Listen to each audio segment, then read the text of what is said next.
Hello ನಮಸ್ತೆ. Beef ban ಸರಿಯೋ ತಪ್ಪೋ ವಿಶೇಷ ಕಾರ್ಯಕ್ರಮಕ್ಕೆ ಸ್ವಾಗತ. ನಾನು ರಕ್ಷತ್ ಶೆಟ್ಟಿ.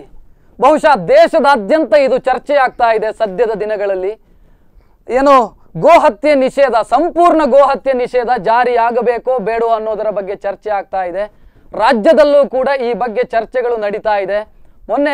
ಮೊನ್ನೆ ತಾನೇ ಬೆಂಗಳೂರಿನ ಟೌನ್ ಹಾಲ್ನ ಎದುರು ಒಂದು ಪ್ರತಿಭಟನೆ ಕೂಡ ಆಯಿತು. ಜ್ಞಾನಪೀಠ ಪ್ರಶಸ್ತಿ ವಿಜೇತ ಸಾಹಿತಿಗಳು ಕೂಡ ಗೋಹತ್ಯೆ ನಿಷೇಧ ಮಾಡಬಾರದು, ಆಹಾರ ಸಂಸ್ಕೃತಿಯ ಮೇಲೆ ಇದು ಧಕ್ಕೆಯನ್ನ ತರತ್ತೆ ಅನ್ನೋ ರೀತಿಯಲ್ಲಿ ಪ್ರತಿಭಟನೆಯನ್ನ ಮಾಡಿದ್ರು. ಸೊ ಈ ಹೊತ್ತಲ್ಲಿ ಒಂದು ಕಡೆಯಲ್ಲಿ ಬಿಜೆಪಿ ಮಾಡಬೇಕು ಅಂತ ಹೇಳ್ತಾ ಇದೆ ಮತ್ತು ತಾನು ಅಧಿಕಾರದಲ್ಲಿರುವಂತ ರಾಜ್ಯಗಳಾದ ಮಹಾರಾಷ್ಟ್ರ ಮತ್ತು ಹರಿಯಾಣ ಎರಡೂ ರಾಜ್ಯದಲ್ಲಿ ಸಂಪೂರ್ಣ ಗೋಹತ್ಯೆ ನಿಷೇಧ ಮಸೂದೆಯನ್ನ ಜಾರಿಗೆ ತಂದಿದೆ. ಕರ್ನಾಟಕದಲ್ಲಿ ತರೋದಿಲ್ಲ ಅಂತ ಮುಖ್ಯಮಂತ್ರಿ ಸಿದ್ದರಾಮಯ್ಯ ಅವರು ಹೇಳಿದ್ದಾರೆ. ಕುರಿ ತಿನ್ನೋರು ಕುರಿ ತಿನ್ನಿ, ಹಂದಿ ತಿನ್ನೋರು ಹಂದಿ ತಿನ್ನಿ, ಬೀಫ್ ತಿನ್ನೋರು ಬೀಫ್ ತಿನ್ನಿ, ಜನ ಏನ್ ತಿಂತಾರೆ ಅದಕ್ಕೆ ನಾವು ಕಂಟ್ರೋಲ್ ಮಾಡೋದಕ್ಕೆ ಆಗೋದಿಲ್ಲ ಅಂತ ಅವ್ರು ಹೇಳ್ತಾ ಇದ್ದಾರೆ. ಸೊ ಈ ಹೊತ್ತಲ್ಲಿ ಈ ಬಗ್ಗೆ ಚರ್ಚೆಗಳಾಗಬೇಕು ಅಂತ ಜನರು ಕೂಡ ಬಯಸ್ತಾ ಇದ್ದಾರೆ. ಸೊ ನಮ್ಮ ಸ್ಟುಡಿಯೋದಲ್ಲಿ ಈ ಬಗ್ಗೆ ಮಾತಾಡೋದಕ್ಕೆ ಇಬ್ರು ಅತಿಥಿಗಳು ಇದ್ದಾರೆ. ಬಿಜೆಪಿಯ ಕಡೆಯಿಂದ ಮಟ್ಟಾರು ರತ್ನಾಕರ್ ಹೆಗಡೆ ಅವರು, ಹಿರಿಯ ವಕೀಲರು ಮತ್ತು ಬಿಜೆಪಿಯ ಮುಖಂಡರು ಆಗಿರುವಂತಹ ಮಟ್ಟಾರು ರತ್ನಾಕರ್ ಹೆಗಡೆ ಅವರು ಇದ್ದಾರೆ. ಸರ್, ಕಾರ್ಯಕ್ರಮಕ್ಕೆ ಸ್ವಾಗತ.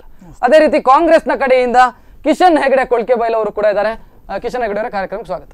ಮೊದಲಿಗೆ ನಿಮ್ಮಲ್ಲಿಗೆ ಬರಬೇಕು, ಯಾಕಂತ ಹೇಳಿದ್ರೆ ಮಹಾರಾಷ್ಟ್ರದಲ್ಲಿ ನಿಷೇಧ ಮಾಡಿದ್ರಿ, ಹರಿಯಾಣದಲ್ಲಿ ನಿಷೇಧ ಮಾಡುವಂತ ಕೆಲಸ ಆಯ್ತು. ಸೊ ಇದು ರಾಜಕೀಯ ಗಿಮಿಕ್ ಅಂತ ಬಹಳ ಜನ ಹೇಳ್ತಾರೆ, ಪೊಲಿಟಿಕಲ್ ಗಿಮಿಕ್ ಇದು, ಹೌದಾ?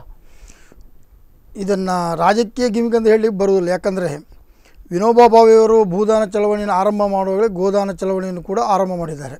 ಅದು ಸ್ವಾತಂತ್ರ್ಯ ಪೂರ್ವದಲ್ಲಿ, ಇವತ್ತಿನಿಂದಲ್ಲ. ಆ ಕಾಲದಲ್ಲಿ ಕೂಡ ದನ ಗೋವುಗಳನ್ನು ದೇವರು ಅಂತ ನಾವು ನಂಬಿಕೊಂಡು ಬಂದಿದ್ದೇವೆ. ನಾವು ಇವತ್ತು ನಾನು ನಂಬ್ತೇನೆ, ನಮ್ಮ ಮಿತ್ರರಾದ ಕಿಶನ್ ಅವರು ನಂಬ್ತಾರೆ. ನಾವು ವೇದಗಳಲ್ಲಿ ಋಗ್ವೇದ, ಅಥರ್ವಣವೇದ, ಯಜುರ್ವೇದ ಇದನ್ನು ವೇದಗಳನ್ನು ನಂಬ್ತೇವೆ. ಪುರಾಣಗಳಲ್ಲಿ ನಂಬಿಕೆ ಇಟ್ಟವರು. ವೇದ ಪುರಾಣಗಳಲ್ಲಿ ಗೀತೆ. ನನಗೆ ಪುರಾಣ ಬೇಡ, ವೇದ ಯಾವುದೂ ಬೇಡ, ನನಗೆ ಟ್ರೂಲಿ ನನಗೆ ರಾಜಕೀಯವಾಗಿ ನಾನು ಹೇಳ್ತೇನೆ. ಹರಿಯಾಣದಲ್ಲಿ ಮಾಡಿದ್ರಿ, ಮಹಾರಾಷ್ಟ್ರದಲ್ಲಿ ಮಾಡಿದ್ರಿ, ಗೋವಾದಲ್ಲಿ ಮಾಡೋದಕ್ಕೆ ಆಗೋದಿಲ್ಲ ನಿಮಗೆ. ಕೌ ಸ್ಲಾಟರಿಂಗ್ ಆಕ್ಟ್ ಅನ್ನ ಇವತ್ತು ನಾವು ಮಹಾರಾಷ್ಟ್ರದಲ್ಲಿ ಇವತ್ತು ಜಾರಿಗೆ ತಂದಿರಬಹುದು.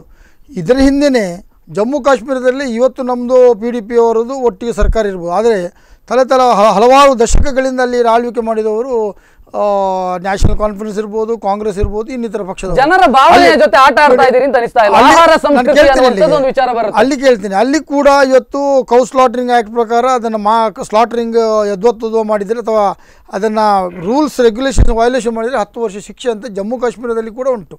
ಅಂಥ ಜಮ್ಮು ಕಾಶ್ಮೀರದಲ್ಲಿ ಮೆಜಾರಿಟಿ ಮುಸ್ಲಿಮರು ಅಥವಾ ಇನ್ನಿತರು ಇರುವಾಗ ನಾವು ಇವತ್ತು ಮಹಾರಾಷ್ಟ್ರದಲ್ಲಿರ್ಬೋದು ಅಥವಾ ಇಲ್ಲಿ ಕೂಡ ಒತ್ತಾಯ ಮಾಡ್ತಿದ್ದೇವೆ ಗೋಹತ್ಯೆಯನ್ನು ಸಂಪೂರ್ಣವಾಗಿ ನಿಷೇಧ. ನಾನು ಅದೇ ಕೇಳುವಂಥದ್ದು, ಮಹಾರಾಷ್ಟ್ರದಲ್ಲಿ ಮಾಡಿದ್ರಿ, ಹರಿಯಾಣದಲ್ಲಿ ಮಾಡಿದ್ರಿ, ಅದಕ್ಕಿಂತ ಮೊದಲ ಅಧಿಕಾರಕ್ಕೆ ಬಂದದ್ದು ಗೋವಾದಲ್ಲಿ ಮಾಡೋದಿಲ್ಲ. ಯಾಕಂತ ಹೇಳಿದ್ರೆ ಪ್ರವಾಸೋದ್ಯಮವನ್ನು ನಂಬಿಕೊಂಡು ಬದುಕ್ತಾ ಇರುವಂತ ರಾಜ್ಯ.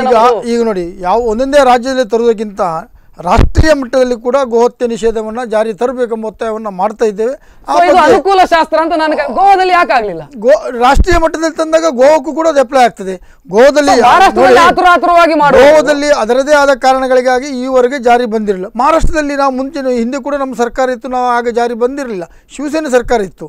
ಇವತ್ತು ಫಡ್ನವೀಸ್ ಅವರು ಅಧಿಕಾರಕ್ಕೆ ಬಂದ ನಂತರ ಮಹಾರಾಷ್ಟ್ರದಲ್ಲಿ ಅಧಿಕಾರಕ್ಕೆ ಬಂದ ಕೂಡಲೇ ಆಯ್ತು. ಮಹಾರಾಷ್ಟ್ರದಲ್ಲಿ ಪ್ರಥಮ ಬಾರಿಗೆ ಭಾರತೀಯ ಜನತಾ ಪಕ್ಷ ಅಧಿಕಾರಕ್ಕೆ ಬಂದ ಕೂಡಲೇ ಮಾಡಿದ್ದೇವೆ. ಎಲ್ಲಿ ನಮಗೆ ಮಾಡಲಿಕ್ಕೆ ಸಾಧ್ಯತೆ ಉಂಟು ಅದರ ಆದ್ಯತೆ ಮೇಲೆ ಅದನ್ನು ಮಾಡಿದ್ದೇವೆ. ನಾವು ಗೋವಾದಲ್ಲಿ ಮಾಡಲಿಲ್ಲ ಎಂಬ ಒಂದೇ ಕಾರಣಕ್ಕಾಗಿ ನೋಡಿ, ಇನ್ನೂ ಕೂಡ ಮುಂದಿನ ದಿನಗಳಲ್ಲಿ ರಾಷ್ಟ್ರೀಯ ಮಟ್ಟದಲ್ಲಿ ಅದರ ಗೋಹತ್ಯೆಯನ್ನು ನಿಷೇಧ ಮಾಡುವಾಗ ಗೋವಾ ಕೂಡ ಅದಕ್ಕೆ ಬರ್ತದೆ. ರಾಷ್ಟ್ರೀಯ ಮಟ್ಟದಲ್ಲಿ ಮಾಡಬೇಕಾಗುವ ಸಂದರ್ಭದಲ್ಲೇ ಮಹಾರಾಷ್ಟ್ರದಲ್ಲೂ ಮಾಡಬಹುದಿತ್ತು. ಅನುಕೂಲ ಶಾಸ್ತ್ರ ಖಂಡಿತ ಅಲ್ಲ. ನೋಡಿ, ಗೋವಾದಲ್ಲಿ ಪ್ರವಾಸೋದ್ಯಮಕ್ಕೋಸ್ಕರ ಪ್ರವಾಸೋದ್ಯಮ ಬಂದವರು 5%ಗಿಂತಲೂ ಕೆಳಗಡೆ ಪ್ರವಾಸೋದ್ಯಮಕ್ಕೂ ಗೋಮಾಂಸಕ್ಕೂ ಯಾವುದೇ ರೀತಿ ಸಂಬಂಧ ಇಲ್ಲ. ನೀವು ಅದಕ್ಕೂ ಇದಕ್ಕೂ ಟ್ಯಾಲಿ ಮಾಡುವಾಗಿಲ್ಲ.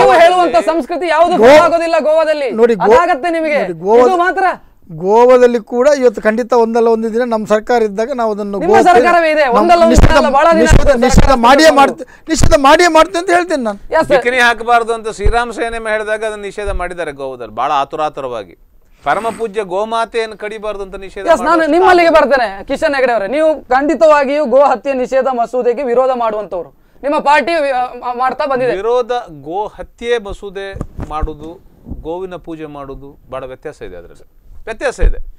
ಗೋವು ಸರ್ವರಿಗೂ ಆದರಣೀಯ, ಅದು ಪೂಜನೀಯ, ಅದರಲ್ಲಿ ಯಾವುದೇ ಡಿಸ್ಪ್ಯೂಟ್ ಇಲ್ಲ.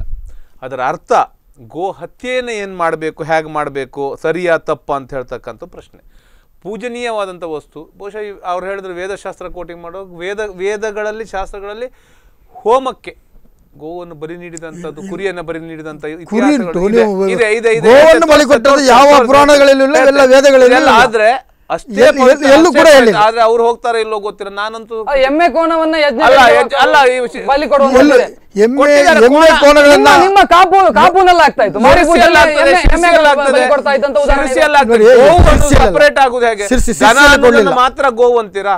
ಆಕ್ಷೇಪ ಇಲ್ಲ. ಹೌದು, ಅವ್ರು ಹೇಳಿದ್ದು ಸರಿ, ಎಲ್ಲವೂ ಗೋವು ಹೌದು. ಆದ್ರೆ ಅದನ್ನ ಬಲಿ ಕೊಟ್ಟದ್ದಿದೆ, ಅದ್ರ ಬಗ್ಗೆ ಚರ್ಚೆ ಬೇರೆ ರೀತಿಯಲ್ಲಿ ಮಾಡೋ, ಧಾರ್ಮಿಕ ವೇದಿಕೆಗಳಲ್ಲಿ ಮಾಡೋ, ಬಿಡಿ, ಅದಲ್ಲ ಪ್ರಶ್ನೆ. ನಾನು ನಿಮ್ಮಲ್ಲಿ ಬರ್ತೀನಿ. ಬಹುಶಃ ನೀವು ಗಾಂಧೀಜಿಯ ತತ್ವ ಸಿದ್ಧಾಂತಗಳ ಅನ್ವಯವಾಗಿ ಪಾರ್ಟಿಯನ್ನ ಕಟ್ಟಿಕೊಂಡು ಬಂದವರು ಅಂತ ಹೇಳ್ತೀರಿ ಕಾಂಗ್ರೆಸ್ನವರು. ಸೊ ಗಾಂಧೀಜಿಯ ತತ್ವ ಸಿದ್ಧಾಂತಗಳನ್ನು ಒಪ್ತೀರಿ? ಒಪ್ಪಲೇಬೇಕದ್ದು. ಮೊದಲು ಗೋ ಹತ್ಯೆ ನಿಷೇಧ ಮಾಡಬೇಕು ಅಂತ ಮೊದಲು ಹೇಳಿದಂತವರು ಗಾಂಧೀಜಿ. ನೋಡಿ, ಗಾಂಧೀಜಿಯ ತತ್ವ ಸಿದ್ಧಾಂತಗಳನ್ನ ಪಕ್ಷವೂ ಹೌದು, ದೇಶವೂ ಅಳವಡಿಸಿಕೊಂಡಿದೆ, ಅದರಲ್ಲಿ ಯಾವುದೇ ಡಿಸ್ಪ್ಯೂಟ್ ಇಲ್ಲ. ಆದರೆ ತತ್ವ ಸಿದ್ಧಾಂತಗಳು ಸರ್ವಕಾಲಕ್ಕೂ ಸತ್ಯವಾಗಿರುವುದಿಲ್ಲ. ಕೆಲವು ಅನಿವಾರ್ಯತೆಗಳು, ಅಗತ್ಯತೆಗಳಿರ್ತಕ್ಕಂತೆ ಗಾಂಧಿ ವಿಚಾರ ಅವ್ರು ಏನಾದ್ರು ಮಾತಾಡಿದ್ರೆ ನೀವು ಅಪಸ್ವರ ತೆಗೆಯೋದು ಯಾಕೆ? ಅಪಸ್ವರ ಗಾಂಧಿ ವಿಚಾರ ಅವ್ರು ಮಾತಾಡ, ಅವರಿಗೆ ಗಾಂಧಿ ವಿಚಾರ ಗಾಂಧೀಜಿ ಅವರು ತಮ್ಮ ಪತ್ರಿಕೆಯಲ್ಲಿ ನಿರಂತರವಾಗಿ ಹೇಳ್ತಾ ಬಂದ್ರು ಗೋ ಹತ್ಯೆ ನಿಷೇಧ ಮಾಡಬೇಕು ದೇಶದಲ್ಲಿ. ಗಾಂಧೀಜಿ ನಿರಂತರವಾಗಿ ಹಲವು ವಿಷಯಗಳ ಬಗ್ಗೆ ಮಾತಾಡಿದ್ರೆ ಅದನ್ನು ಈ ದೇಶದಲ್ಲಿ ಈಡೇರಿಸಲಿಕ್ಕೆ ಅಲ್ಲ, ನೀವು ಅವರನ್ನ ಬ್ರ್ಯಾಂಡ್ ಆಗಿ ತೆಗೆದುಕೊಂಡ, ಕಾಂಗ್ರೆಸ್ ಬ್ರ್ಯಾಂಡ್ ಆಗಿ ಯಾವುದೇ ಒಂದು ವಸ್ತುವನ್ನ ಬ್ರ್ಯಾಂಡ್ ಆಗಿ ತಕೊಂಡಾಗ್ಯೂ ಸಹಿತ ಆ ವಸ್ತುವಿನ ಸಮಗ್ರ ಉಪಯೋಗ ಆಗ್ತದೆ ಅಂತ ನೀವು ಎನ್ಸ್ಕೊಳ್ಬೇಡಿ, ಆಗ್ಲಿಕ್ಕೆ ಆಗುದಿಲ್ಲ. ಅದಕ್ಕೆ ಗಾಂಧಿ ಹೇಳಿದ ಮಾರ್ಗದಲ್ಲಿ ನಾವು ಗಾಂಧಿ ಹೇಳಿದ ಮಾರ್ಗದಲ್ಲಿ ಪ್ರಯತ್ನಿಸ್ತೇವೆ ಹೊರತು ಗೋ ಹತ್ಯೆ ನಿಷೇಧ ಅನ್ನೋದು ಸರ್ವರ ಅಭಿಪ್ರಾಯಗಳನ್ನು ನೀಡಬೇಕಾಗತ್ತೆ. ಗೋ ಹತ್ಯೆಗೆ ಪರ್ಮಿಷನ್ ಆಗ್ತದೆ ಅಥವಾ ಗೋ ಹತ್ಯೆ ಅವರವರ ಆಹಾರದ ಇದು ಏನ್ ಹೇಳಿದ್ದಾರೆ, ಅವರ ಆಹಾರದ ಮೆನುವನ್ನ ಡಿಸೈಡ್ ಮಾಡ್ತಕ್ಕಂಥ ನಿಮ್ಮದು ಕೂಡ ಅನುಕೂಲ ಶಾಸ್ತ್ರ. ಗಾಂಧೀಜಿಯ ತತ್ವಗಳು ಕೆಲವು ಮಾತ್ರ ಬೇಕು ನಿಮಗೆ ಓಟ್ ಗಿಟ್ಟಿಸಿಕೊಳ್ಳುವಂತ. ನಾನು ಹೇಳ್ತೇನೆ, ನಾನು ಇವ್ರದಕ್ಕೊಂದು ಹೇಳ್ತೇನೆ ಕೇಳಿ. ಏನ್ ಇವರು ಸಾಹೇಬ್ರು ಹೇಳ್ತಾ ಇದ್ದಾರೆ, ಮೋದಿ ಸಾಹೇಬ್ರು ಇವತ್ತು ಅಥವಾ ಇವರು ಬಿಜೆಪಿ ಪಕ್ಷ ಇವತ್ತು ಏನ್ ಹೇಳ್ತದೆ, ಇವರು ಗೋ ಹತ್ಯೆ ಭಾರತದಲ್ಲಿ ನಿಷೇಧ ಆಗ್ಬೇಕಂತಾರೆ. ಒಪ್ಪುವ, ಪೂಜನೀಯ, ಆಯ್ತು, ಎಲ್ಲದಕ್ಕೂ ಒಂದೇ ರೀತಿಯಲ್ಲಿ ಹೋಗು, ಒಪ್ಕೊಳ್ಳು, ಆಯ್ತು, ಸರ್ವರಿಗೂ ನೀವು ಆಗಲೇ ಹೇಳಿದಾಗೆ ದೇಶವ್ಯಾಪಿ ತರಲಿ. ಪಾಪ ಅವ್ರು ಇನ್ನೊಂದು ನೆನೆಸ್ಕೊಳ್ಬೇಕು, ಗೋ ನಿಷೇಧ ಹೇಳ್ತಾ ಇದ್ದಂತಾರೆ ಇವರು, ರಫ್ತು ಎಷ್ಟು ಟನ್ ಆಗ್ತಾ ಅಂತ ಅನ್ನೋದ್ರ ಬಗ್ಗೆ ಆಲೋಚನೆ ಇದ್ರೆ ಹೇಳ್ತೇನೆ ಕೇಳಿ. 7,50,000 ಟನ್ ಹೊರದೇಶಕ್ಕೆ ರಫ್ತಾಗ್ತಾ ಇದೆ ನಮ್ಮಿಂದ. 7,50,000 ಟನ್. ಪಡಿತಾ ಇರ್ತಕ್ಕಂಥ ಆದಾಯ 13,500,000 ಇವರ ಇವತ್ತೇನು ದೇಶ ಉದ್ಧಾರ ಮಾಡ್ಲಿಕ್ಕೆ ಹೊರಟಂತ ಪ್ರಧಾನಮಂತ್ರಿಗಳಿದ್ದ ದೇಶದಲ್ಲಿ ಇವರು ಆಳಿದಂತ ಗುಜರಾತ್ನಲ್ಲಿ 2003ರಿಂದ 2013 10 ವರ್ಷಗಳಲ್ಲಿ ರಫ್ತು ಮಾಡಿದ್ದು ಇವರು 10,000 ಟನ್ ಇತ್ತು. ಮೋದಿಯವರು ಅಧಿಕಾರ ಬರುವಾಗ ವರ್ಷ ಒಂದರ ರಫ್ತು ಉದ್ಯಮ ಇವತ್ತದು 25,000 ಟನ್ನಿಗೆ ಏರಿದೆ. ಅವರು 25,000. ಇದು ಸಹಿತವಾಗಿ ಹೇಳ್ತಾ ಇದ್ದೇನೆ. ದಾಖಲೆಗಳನ್ನು ಕೊಡಬೇಕು. ನಾನಿವತ್ತು ಹೇಳ್ಬೋದು ಅಲ್ಲಿ ಒಂದು ಖಂಡಿತ ಹೇಳ್ಬೋದು. ರಕ್ಷಿತ್ ಅವರೇ, ಇವತ್ತು ಭಾರತ ದೇಶದಿಂದ ಸಾಕಷ್ಟು ಪ್ರಮಾಣದಲ್ಲಿ ಗೋಮಾಂಸ ರಫ್ತಾಗ್ತಾ ಉಂಟು. ನೋಡಿ, ಕೇಳಿ, ನಿಲ್ಲಿ. ನಮ್ಮ ಜನ ತಿನ್ನಬಾರದು, ಹೊರಗಿನವರು ತಿನ್ನಬಹುದು, ಬಾಕಿಯವರು ತಿನ್ನಬಹುದು, ಯಾರು ತಿನ್ನಬಾರದು. ನೋಡಿ, ನಮ್ಮ ದೇಶದಿಂದ ಕಳಿಸಬಾರ್ದು, ಅದನ್ನ ಉಪಯೋಗ ಮಾಡಬಾರ್ದು. ಗೋಹತ್ಯೆಯ ಪರಿಕರಗಳಿಗೆ ಸಬ್ಸಿಡಿ ಜಾಸ್ತಿ ಮಾಡಿದ್ರಿ ಈ ಬಜೆಟ್ ನಲ್ಲಿ. ಸಬ್ಸಿಡಿ ಜಾಸ್ತಿ ಮಾಡಿ, ನಿಮ್ಮ ಅರುಣ್ ಜೇಟ್ಲಿ ಅವರು ಸಬ್ಸಿಡಿ ಜಾಸ್ತಿ ಮಾಡಿದ್ರು. ಅದು ಗೋಹತ್ಯೆ ಪರಿಕರಗಳಿಗೆ ಅಂತಲ್ಲ, ಅದರಲ್ಲಿ ಬೇರೆ ಬೇರೆ ಕಾಂಪೊನೆಂಟ್ಸ್ ಇರಬಹುದು. ಗೋಹತ್ಯೆಗೆ ಪರೋಕ್ಷವಾಗಿ ಕಾಂಪೊನೆಂಟ್ಸ್ ಇರುವುದನ್ನ ನಾವು ರಫ್ತು ಮಾಡ್ಲಿಕ್ಕೆ ಅವಕಾಶ ಕೊಡುವುದಿಲ್ಲ.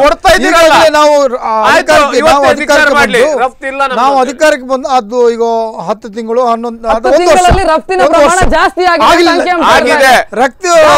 ರಫ್ತಿನ ಅಂಶ ದಾಖಲೆಗಳನ್ನು ಕೊಡಿ, ದಾಖಲೆಗಳ ಸಹಿತ ಬನ್ನಿ. ನೀವು ಸಬ್ಸಿಡಿ ಕೊಟ್ಟದ್ದು ಯಾರು?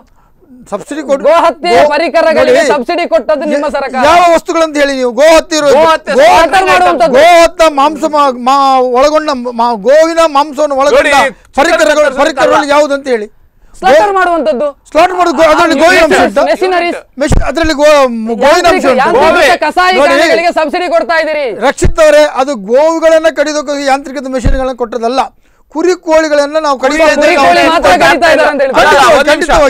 ನಮ್ಮ ಉದ್ದೇಶ ಭಾರತದಿಂದ ಎಕ್ಸ್ಪೋರ್ಟ್ ಆಗ್ತಾ ಇಲ್ಲ, ನಮ್ಮ ಕುರಿ ಭಾರತದಿಂದ ಎಕ್ಸ್ಪೋರ್ಟ್ ಆಗ್ತಾ ಇಲ್ಲ, ಆಸ್ಟ್ರೇಲಿಯಾದಿಂದ ಇಂಪೋರ್ಟ್ ಆಗೋದು. ಅದು ಖಂಡಿತ ಒಪ್ತೇನೆ ನಾನು. ಇಂಪೋರ್ಟ್ ಆಗೋದು ನೋಡಿ, ಮೆಷಿನರಿಗಳನ್ನ ಮಾಡಿದಾಗ ಗೋಹತ್ಯೆ ಮಾಡುವ ಉದ್ದೇಶದಿಂದ ಮೆಷಿನರಿಗಳನ್ನ ತಯಾರು ಮಾಡ್ತಾರೆ ಎಂಬುದನ್ನ ನೀವು ಒಂದನ್ನು ಪ್ರೆಸ್ಯೂಮ್ ಮಾಡಿಕೊಂಡು ಹೇಳಲಿಕ್ಕೆ ಬರುವುದಿಲ್ಲ. ಸೊ ಆದ್ರೆ ಮ್ಯಾಕ್ಸಿಮಮ್ ಯೂಸ್ ಆಗ್ತಾ ಇರುವಂತದ್ದು, ಹೇಳ್ತೇನೆ, ದೇಶದಿಂದ ಮ್ಯಾಕ್ಸಿಮಮ್ ಆಗ್ತಾ ಇರುವಂತದ್ದು ಗೋಮಾಂಸ. ನಾವು ಕತ್ತಿಯನ್ನು ತಯಾರು ಮಾಡ್ತೇವೆ, ಕತ್ತಿಯಿಂದ 1-2 ಕೊಲೆಗಳಾಗ್ತೇವೆ. ಹಾಗಾಗಿ ನೀವು ಹೇಳುದು ಕತ್ತಿಯನ್ನು ಕೊಲೆ ಮಾಡಲಿಕ್ಕೆ ಉದ್ದೇಶಕ್ಕೋಸ್ಕರ ಮಾಡಿದ್ದಾರೆ.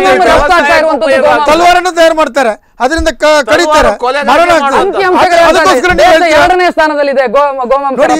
ಇವತ್ತು ನಾವು ಬಿಟ್ಟರೆ ದೇಶ ಇರುವಂತದ್ದು ಒಂದು ಪಕ್ಷ, ಬಿಟ್ಟರೆ ದೇಶ ಇರುವಂತದ್ದು ಒಂದು ಪಕ್ಷ ಅಬ್ಸಲ್ಯೂಟ್ ಸಿಂಪಲ್ ಮೆಜಾರಿಟಿ ಬಂದ ನಾವು. ಇವತ್ತು 50 ವರ್ಷಗಳಿಂದ ಆಳ್ವಿಕೆಯನ್ನು ಮಾಡಿದವರು 67-68 ವರ್ಷಗಳಲ್ಲಿ ಕಾಂಗ್ರೆಸ್ನವರು ಇದಕ್ಕೆ ಬೇಕಾದಷ್ಟು ಉತ್ತೇಜನ ಕೊಟ್ಟಿದ್ದಾರೆ. ಇವರು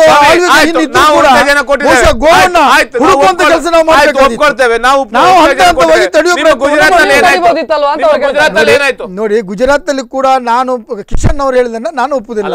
ಸಾಕಷ್ಟು ಪ್ರಮಾಣದಲ್ಲಿ ಅಲ್ಲಿ ಪ್ರಿಕಾಷನ್ಸ್ ಅನ್ನು ತಗೊಂಡಿದ್ದಾರೆ. ನೀವು ಇಲ್ಲಿ ಮೊಬೈಲ್ ಅಲ್ಲಿ ಕುತ್ಕೊಂಡು ಯಾವ್ದನ್ನು ಫೀಡ್ ಮಾಡಿ ದಾಖಲೆಗಳೆಲ್ಲ ಕೊಡಿ. ನಾನು ಇವತ್ತು ಬಹುಶಃ ಗುಜರಾತ್ ನಲ್ಲಿ ಮೋದಿ ಬಂದ ನಂತರ, ಗುಜರಾತ್ ನಲ್ಲಿ ಮೋದಿ ಸರ್ಕಾರ ಬಂದ ಮೇಲೆ ರಫ್ತಿನ ಪ್ರಮಾಣ ಹೆಚ್ಚಾಗಿದೆ, ದಾಖಲೆಯನ್ನು ಕೊಟ್ಟರೆ ಯಾವುದೋ ಯದ್ವಾ ಪತ್ರಿಕೆಗಳು ಬಂದದನ್ನ ಅಥವಾ ಇನ್ನೇನು ದಾಖಲೆಗಳನ್ನ ಕೊಡಿ. ನಾನು ಡಿಬೇಟ್ ಅಲ್ಲಿ ಭಾಗವಹಿಸುವುದಿಲ್ಲ, ತಪ್ಪಾಯ್ತು ಅಂತ ಹೇಳ್ತೀನಿ. ನಿಮ್ಮ ಹತ್ರ ಆ ದಾಖಲೆಗಳನ್ನ ತಂದು ಕೊಡಿ. ಮೋದಿ ಸರ್ಕಾರ ಗುಜರಾತ್ ಅಲ್ಲಿ ಬಂದ ಮೇಲೆ ರಫ್ತು ಪ್ರಮಾಣ ಜಾಸ್ತಿ. ನಾನು ನಿಮ್ಮ ಜಾಗದಲ್ಲಿ ಕೂತ್ಕೊಂಡು 50-75 ಆಗಿದೆ ಅಂತ ಹೇಳ್ಬೋದು. ಅವರು ಹೇಳ್ತಾ ಇರುವಂತದ್ದು ಏನೀಗ 10 ತಿಂಗಳ ಆಡಳಿತಾವಧಿಯಲ್ಲಿ ಕಡಿಮೆ ಆಗಿದೆ ಅಂತ ಹೇಳುವುದು. ನೋಡಿ, ಸಾಕಷ್ಟು ಪ್ರಮಾಣದಲ್ಲಿ ಇಡೀ ದೇಶದಲ್ಲಿ ಈಗಾಗಲೇ ನಾವು ಅದನ್ನು ರದ್ದು ಮಾಡಲಿಕ್ಕೆ ಅಥವಾ ನಿಷೇಧ ಮಾಡಲಿಕ್ಕೆ ಸಾಧ್ಯ ಆಗಲಿಲ್ಲ. ಒಂದೊಂದೇ ಹಂತವಾಗಿ ಮಾಡಲಿಕ್ಕಿದೆ. ಒಂದು ಆಯಾ ರಾಜ್ಯಗಳಿಗೆ ಬಿಟ್ಟಿದೆ, ನೀವು ನಿಷೇಧ ಮಾಡ್ಬೋದು ಅಂತೇಳಿ. ಹರಿಯಾಣದಲ್ಲಿ ಮಾಡಿದ್ದಾರೆ, ಮಹಾರಾಷ್ಟ್ರದಲ್ಲಿ ಮಾಡಿದ್ದಾರೆ, ಇನ್ನೂ ಅನೇಕ ರಾಜ್ಯಗಳಲ್ಲಿ ಮಾಡೋದಿದೆ. ನಮ್ಮ ಸರ್ಕಾರ ಇಲ್ಲಿದ್ದಾಗಲೂ ಕೂಡ ಸಂಪೂರ್ಣ ಗೋಹತ್ಯೆ ನಿಷೇಧ ಕಾಯ್ದೆ ಮಾಡಬೇಕೆಂಬ ಉದ್ದೇಶದಿಂದ ನಾವು ಬಿಲ್ಲನ್ನು ಪಾಸ್ ಮಾಡಿದ್ದೇವೆ. ಆವತ್ತಿನ ರಾಜ್ಯಪಾಲರು ಭಾರತ್ ಧ್ವಜರು ಅದಕ್ಕೆ ಅಂಕಿತ ಹಾಕಲಿಲ್ಲ. ಇವತ್ತು ನಮ್ಮ ಕಾಂಗ್ರೆಸ್ ಸರ್ಕಾರ ಬಂದಿದೆ, ಬಿಲ್ಲನ್ನೇ ವಾಪಸ್ ತಗೊಂಡಿದ್ದಾರೆ. ಅದನ್ನೇ ಗೋಹತ್ಯೆ ನಿಷೇಧ ಯಾವುದು ಭಾರತೀಯ ಜನತಾ ಪಕ್ಷ ಅಳವಡಿಸಬೇಕೆಂಬ ಇರಾದೆಯಿಂದ ತಂದಿದ್ದಾರೆ, ಅದನ್ನು ಇವತ್ತು ಆ ಬಿಲ್ಲನ್ನೇ ವಾಪಸ್ ತಗೊಂಡು ನೀವು ಮುಕ್ತವಾಗಿ ಗೋಗಳನ್ನ ಹತ್ಯೆ ಮಾಡಿ ಎಂಬುದನ್ನು ಸಿದ್ದರಾಮಯ್ಯ ಸರ್ಕಾರ ಕೊಡ್ತಾ ಇದ್ದಾರೆ. ಮುಕ್ತವಾಗಿ ಗೋಹತ್ಯೆ ನಿಮ್ಗೆ ನಿಮ್ ಬಹುಶಃ ಅದು ನಿಮ್ಮ ದೋಷ, ವಾಸ್ತು ದೋಷ ಅಲ್ಲ, ವಸ್ತು ದೋಷ ನನ್ಗೆ ಗೊತ್ತಾಗುದಿಲ್ಲ. ಯಾವ ದೋಷ ನಿಮ್ಮ ಸರ್ಕಾರ ವಾಪಸ್ ತಗೊಂಡ್ರು ಅಂತ ಹೇಳಿದ ಕೂಡ ಅದು ಮುಕ್ತವಾಗಿ ಹತ್ಯೆ ಮಾಡಿ. ನಿಮ್ಮಲ್ಲಿ ಇನ್ನಷ್ಟು ಮಾತಾಡ್ತಾನೆ, ಅದಕ್ಕಿಂತ ಮೊದಲೊಂದು ಬ್ರೇಕ್ ಅನ್ನು ತೆಗೆದುಕೊಳ್ಬೇಕು. ಬೀಫ್ ಬ್ಯಾನ್ ವಿಶೇಷ ಕಾರ್ಯಕ್ರಮದಲ್ಲೊಂದು ಬ್ರೇಕ್ ಅನ್ನು ತೆಗೆದುಕೊಳ್ತಾ ಇದ್ದೀನಿ. ಬ್ರೇಕ್ ನಂತರ ಕಾರ್ಯಕ್ರಮ ಮತ್ತೆ ಮುಂದುವರಿಯುತ್ತದೆ.